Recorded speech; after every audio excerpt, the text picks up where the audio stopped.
तो radio activity क्या है इसके बारे में सबसे पहले एक थोड़ी देर लेक्चर लूँगा, उसके बाद हम लोग बोर्ड पे देखेंगे।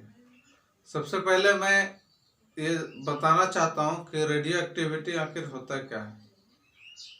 तो रेडियो एक्टिविटी एक नेचुरल फेनोमेना है जिसमें कि कोई भी रेडियो एक्टिव एलिमेंट से 3 रेडियो एक्टिव किरणें, जिसको हम लोग बोलते हैं अल्फा, बीटा और गामा, वो उत्सर्जित होता है और इस परिघटना को ही हम लोग रेडियो एक्टिविटी या रेडियो सक्रियता कहते हैं। जैसे कि रेडियो सक्रियता जो है वो है आपका कुछ शर्तों के आधार से, हर एक एलिमेंट रेडियो एक्टिव एलिमेंट नहीं होता है। तो कौन एलिमेंट रेडियो एक्टिव एलिमेंट होता है इसके बारे में आप देखेंगे। उसके बाद कौन सा एलिमेंट अगर रेडियो एक्टिव एलिमेंट है, तो जैसा कि अभी हमने कहा कि अल्फा, बीटा और गामा 3 किरणों का उत्सर्जन करती है। तो चलिए देखते हैं कि सबसे पहले रेडियो एक्टिव एलिमेंट का क्या शर्त है कि कौन एलिमेंट किन शर्तों से रेडियो एक्टिव एलिमेंट कहलाता है। तो चलिए, जिस एलिमेंट का N/P रेशियो, N/P कहने का सेंस हुआ, N आप देखिए, N for neutron, P for proton, proton neutron. किसी भी एलिमेंट में न्यूट्रॉन और प्रोटॉन का जो रेशियो होता है, अगर वह ग्रेटर और इक्वल देन 1.5 हो गया, अगर N/P का वैल्यू ग्रेटर देन 1.5 और इक्वल देन 1.5, तो हम लोग ये कहते हैं कि वह एलिमेंट रेडियो एक्टिव एलिमेंट कहलाता है। पहला शर्त आपका यही है। जैसे आप एक एग्जांपल ले लीजिए, यूरेनियम U-92235। आप यूरेनियम का एटॉमिक नंबर देख रहे हैं 92 है, मास नंबर 235 है। तो यहाँ पे अगर हम न्यूट्रॉन की बात करें तो चूंकि हम लोग जानते हैं कि Z = E = P, तो Z यहाँ 92 है एटॉमिक नंबर, इसीलिए प्रोटॉन भी मेरा 92 हो गया। अब हम लोग देख लेते हैं कि न्यूट्रॉन क्या है यूरेनियम के लिए। तो यूरेनियम के लिए न्यूट्रॉन आप देखेंगे तो न्यूट्रॉन आप जानते हैं मास नंबर =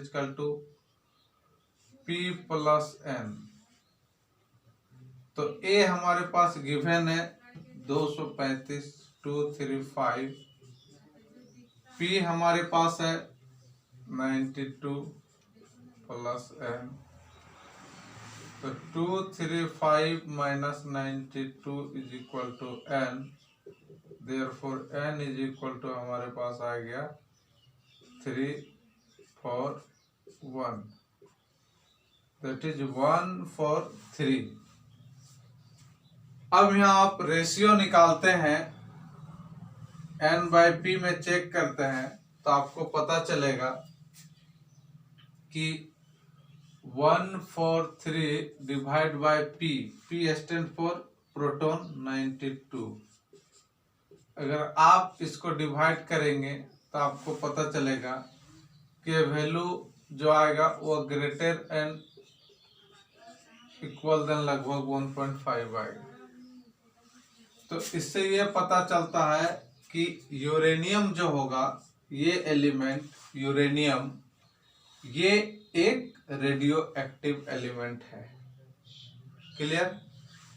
कोई भी एलिमेंट जिसका N/P ratio, N means neutron, P means proton, N/P का मान अगर 1.5 से बड़ा या उसका इक्वल हो, तो वह एलिमेंट रेडियो एक्टिव एलिमेंट कहलाता है।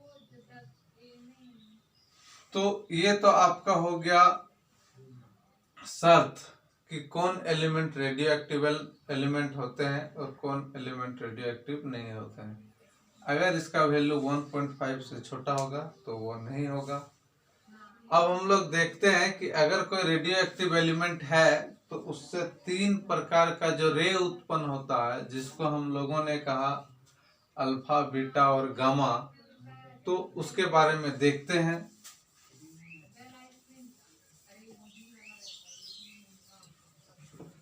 बहुत ही इम्पोर्टेंट चैप्टर है ये। पॉलिटेक्निक दृष्टिकोण से या कोई भी कंपटीशन एग्जाम में रेडियो एक्टिविटी से प्राय क्वेश्चन पूछा जाता है केमिस्ट्री का। तो चलिए हम लोग कंसिडर कर लेते हैं कि ये एक कंटेनर है जिसमें हम लोग कुछ रेडियो एक्टिव सब्सटेंस यहाँ पे रखे हुए हैं।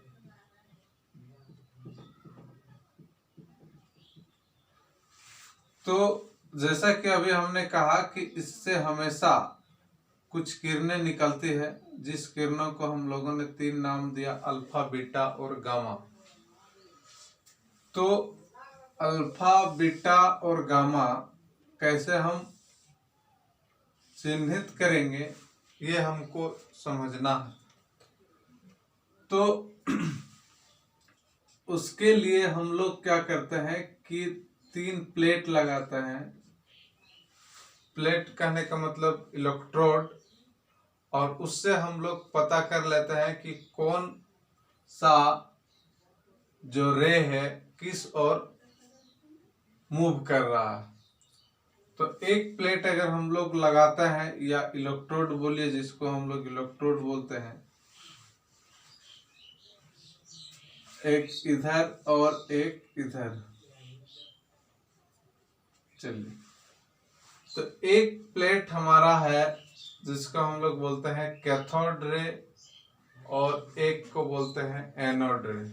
तो चलिए इसको अगर हम लोग एनोड नाम देते हैं, इलेक्ट्रोड है, कैथोड और एनोड इलेक्ट्रोड है, यह आपका कैथोड है। तो चलिए, जैसा आप जानते हैं कि एनोड जो है पॉजिटिव चार्ज होता है और कैथोड जो है नेगेटिव होता है। तो हम लोग जानते हैं कि कोई भी चीज में अट्रैक्शन जो है 2 डिफरेंट प्रॉपर्टी वाले के बीच होता है। तो यहां से 3 रे निकलते हैं, एक अल्फा, बीटा और गामा। तो अल्फा रे का जो नेचर है वो पॉजिटिव होता है, और बीटा रे जो होता है वो नेगेटिव होता है। तो अल्फा रे हमारा मीन्स अल्फा कण, या अल्फा रे बोलिए, अल्फा रे या अल्फा कण, हिंदी में आप इसको अल्फा पार्टिकल भी बोल सकते हैं, अल्फा कण। तो वह क्या होगा कि कैथोड के अट्रैक्ट होगा, सॉरी, ये आपका बीटा हो जाएगा पॉजिटिव की ओर, और कैथोड की ओर हो जाएगा आपका अल्फा कण या अल्फा रे। क्यों? क्योंकि अल्फा रे जो होता है वो पॉजिटिव सिंबल होता है He++। अल्फा कण को सिंबल में हम लोग He++ आइदर He2 भी बोल सकते हैं, हीलियम न्यूक्लियाई। और बीटा रे जो होता है उसको हम लोग -10 रिप्रेजेंट करते हैं।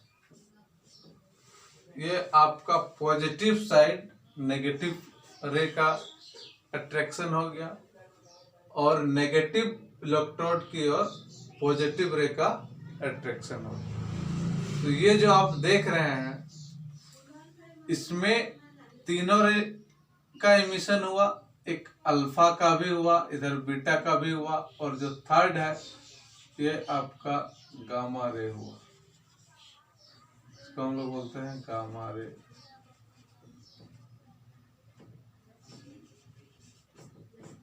तो चूंकि ये कोई चार्ज नहीं होता है, इसलिए ये सीधा चला गया। तो यही हो गया, ये जो परिघटना घटी, इस घटना को ही हम लोग बोलते हैं रेडियो सक्रियता और रेडियो एक्टिविटी। कोई भी रेडियो एक्टिव एलिमेंट से हमेशा 3 प्रकार का रे निकलते रहता है, अल्फा, बीटा और गामा। इसको आप देखे होंगे, खास करके कुछ कुछ घड़ियों में इसका इस्तेमाल होता है कि रात में वो अपने आप उसमें से प्रकाश उत्सर्जित होता है। दिन में भी उसमें होता है, लेकिन हम लोग उसको देख नहीं पाते हैं क्योंकि सनलाइट के वजह से उसको लाइट पता नहीं चलता है। लेकिन जब वो अंधेरा होता है तो उसमें रेडियम आपको जलता हुआ प्रतीत होगा। तो रेडियम एक्चुअली क्या है? रेडियम एक रेडियो एक्टिव एलिमेंट है जिससे स्वतः रे निकल रही है, अल्फा, बीटा और गामा, और उसी के प्रकाश से हम लोग घड़ी का टाइम भी देखते हैं। तो रेडियो सक्रियता क्या है, लगभग आप समझ गए कि रेडियो सक्रियता वह घटना है जिसमें कोई रेडियो एक्टिव एलिमेंट 3 प्रकार का रे को उत्पन्न करता है, अल्फा, बीटा और गामा। तो अल्फा का क्या सिंबल है ये पूछा जाता है। तो अल्फा का आपने देख लिया, हीलियम न्यूक्लियाई जो होता है इसको अल्फा पार्टिकल बोला जाता है। बीटा रे या बीटा पार्टिकल जो है इलेक्ट्रॉन को बोला जाता है -C10। कभी कभी एग्जाम में ये, खास करके कोई भी कंपटीशन एग्जाम में ये पूछा जाता है कि सिंबल क्या है बीटा रे का, ये अल्फा रे का या अल्फा पार्टिकल का क्या सिंबल है। तो आपको मालूम होना चाहिए कि He24। कभी बोल देता है कि अल्फा पार्टिकल का मास नंबर कितना होता है। तो यहाँ से आप देख रहे हैं अल्फा पार्टिकल का मास नंबर भी जो है 4 है, एटॉमिक नंबर 2 है।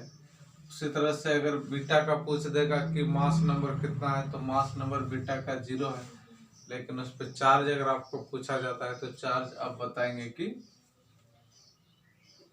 -1 है। तो ये आपका फंडामेंटल डायग्राम हो गया जो रेडियो एक्टिव एलिमेंट के बारे में, कि रेडियो एक्टिव एलिमेंट से कितने प्रकार के रे उत्पन्न होती है, अल्फा, बीटा और गामा। अब इसका आगे जो इफेक्ट है उसको हम लोग थोड़ा सा देखेंगे कि अगर लगातार किसी रेडियो एक्टिव एलिमेंट से रे का इमिशन हो रहा है, उत्सर्जन हो रहा है, तो उससे तो ऐसा होगा कि धीरे धीरे वो रेडियो पदार्थ खत्म हो जाएगा, क्योंकि उसका द्रव्यमान में क्षति होते जाएगा, और द्रव्यमान खत्म होगा तो उस पदार्थ का जो लास्टिंग है, कितने दिनों बाद वो समाप्त हो जाएगा।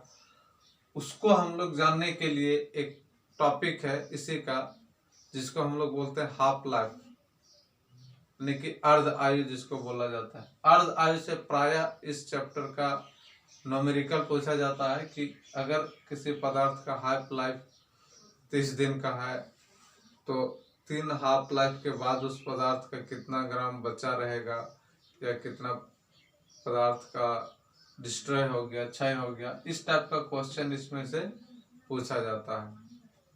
तो चलिए हम लोग उसको देखते हैं न्यूमेरिकल को, कि इस चैप्टर से जो न्यूमेरिकल हाफ लाइफ टॉपिक पे जो आता है उस पर डिस्कस करेंगे। तो यहाँ ऑलमोस्ट आप समझ गए होंगे कि रेडियो सक्रियता क्या है। अब इसका अगला टॉपिक जो हम लोग बनाएंगे वो होगा हमारा हाफ लाइफ पीरियड, और हाफ लाइफ पीरियड में हम लोग न्यूमेरिकल को देखेंगे। तो ये क्लास अगर आपको अच्छा लग रहा है हमारा लेक्चर, तो प्लीज़ इसको ज़्यादा से ज़्यादा शेयर करें और अपने व्हाट्सएप स्टडी ग्रुप में इसको फैलाएं, ताकि और भी स्टूडेंट इसको सीख सकें, सब बातों को देख सके, समझ सके, और अपना कोई भी प्रतियोगिता परीक्षा में या एकेडमिक परीक्षा में इसका लाभ ले सके। तो थैंक यू। वेरी मच इस वीडियो को देखने के लिए। Thank you very much.